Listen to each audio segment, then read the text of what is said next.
다음으로 한준호 최고위원의 발언이 있겠습니다. 네, 최근 내각 구성과 관련해 인선이 철회되거나 후보자가 사퇴하는 일이 있어서 대단히 안타깝고 송구한 심정입니다. 그럼에도 국민주권정부는 초대 내각을 구성할 적임자를 찾기 위해 전력을 다하고 있다는 점과 우리 정부의 성공을 바라는 마음은 여기 계신 모두가 같을 것이라 생각을 합니다.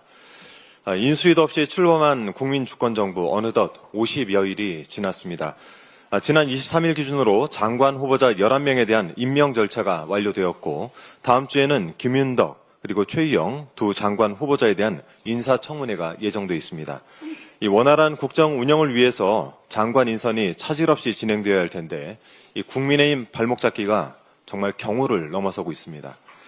어제 국민의힘 송원석 비상대책위원장은 안규배 국방부 장관 후보자, 권오을 국가보훈부 장관 후보자, 정동영 통일부 장관 후보자에 대해서 지명 철회를 촉구하고 나섰습니다.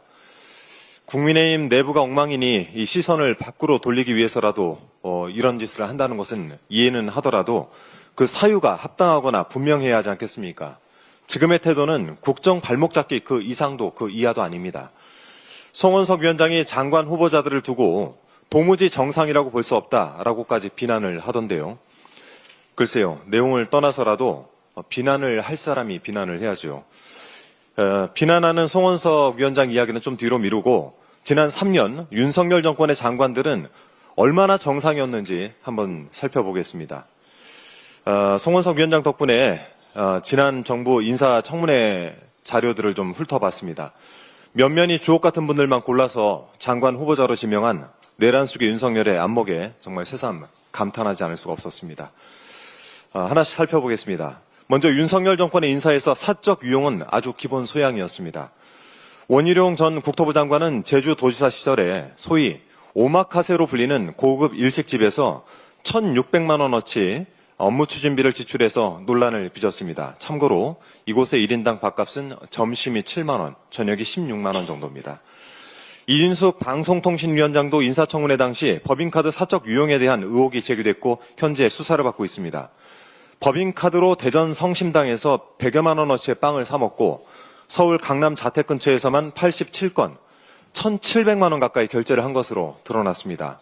특급 호텔 사용, 또 63빌드 고급 시당가에서도 법인카드를 사용했습니다. 먹는 것에 진심인 윤석열 정권답습니다. 재산 증식과 관련한 의혹도 가지가지입니다. 이 대표적으로 김행 여가부 장관 후보자 사례가 있는데요. 회사의 경영권을 인수하는 과정에서 회사 돈을 사용한 배임 의혹, 백지 신탁해야 하는 회사 지분을 신우이에게 매매한 주식 파킹 의혹 등 이러한 의혹이 인사청문회에서 제기됐고 급기야 후보자가 청문회 도중 도망치는 일명 김행랑 사태가 발생했습니다. 한덕수 전 국무총리에 대해서는 4년간 18억 원의 고액 고문료 논란이 있었고 김용현 전 국방부 장관은 법무법인 고문으로 취업을 하면서 그 사실을 신고하지 않아서 과태료 100만 원을 낸 전력이 있었습니다. 그리고 그 법무법인이 내란의 핵심인 김용현 변호를 맡고 있다라는 언론 보도도 있습니다. 자녀에 대한 즉한 사랑 때문에 논란이 불거진 경우도 있었습니다. 한동훈 전 법무부 장관에 대해서는 자녀의 스펙 쌓기 의혹이 불거졌습니다.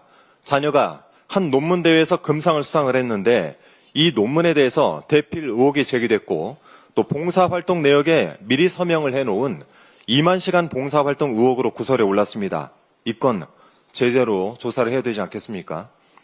유상임 과기정통부 장관은 그 자녀가 마리화나 흡입을 하고 미국에서 불법 치료한 사실을 질병이란 핑계로 덮으려고 했고 또 정호영 복지부 장관 후보자는 자신이 근무하는 의대에 두 자녀를 편입시켰다라고 하는 아빠 찬스 의혹이 불거지면서 자진 사퇴했습니다.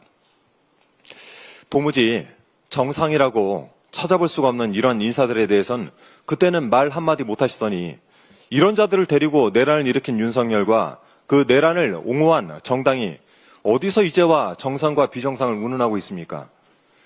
더욱이 행사장에 자신이 자리가 없다라고 하면서 당직자에게 폭언을 퍼붓고 발로 걷어차서 큰 논란을 일으켰던 갑질의 대명사 송원석 비대위원장, 과연 정상과 비정상 이 단어를 입에 담을 수 있는 자격이 있습니까? 아울러 장관 후보자에서 자진 사퇴한 강선 의원에 대해서 의원직 사퇴 요구와 윤리위 제소를 이야기하시던데요. 앞서 두 분께서도 간단히 언급하셨지만 당직자를 폭행한 송원석 위원장에게 똑같은 요구를 합니다. 당장 위원장을 비롯한 의원직에서 사퇴할 것을 요구하고 자진해서 물러나지 않는다면 민주당도 송원석 위원장을 갑질 및 폭행으로 윤리위에 제소할 것을 말씀드립니다. 이러한 국민의힘 내부 성찰 처절하게 하시길 바랍니다. 극우 세력과 선을 긋고 계엄의 강을 건너 국민의 삶에 동참하시길 정말 당부드립니다. 간단하게 한 말씀만 좀 덧붙이겠습니다. 오전에 민중기 특검팀이 양평고속도로 종점 변경 관련해서 김성교 의원실에 대해서 압수수색에 들어갔다고 하죠. 제 맞은편 방이라 회의 들어오면서 보니까 기자분들께서 많이 와 계시던데요. 이 특검에 의하면 최근 의 의혹과 관련해서 국토부 직원들의 조직적인 움직임이 포착되었다고 합니다. 김일국 전 의원 도로정책과를 모아서 말을 맞췄고 국토부 내부에서 특검 대응 내부 자료를 준비해서 국장에게 보고를 하는 등 이 조직적 은폐 행위를 했다는 정황입니다.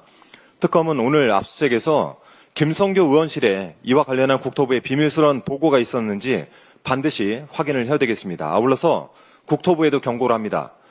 국토위원으로서 이 행위가 사실인지를 확인할 것이고 만일 사실이라면 정말 간단히 넘어가지 않겠습니다. 이상입니다. 다음으로 이현주 최고위원의 발언이 있겠습니다.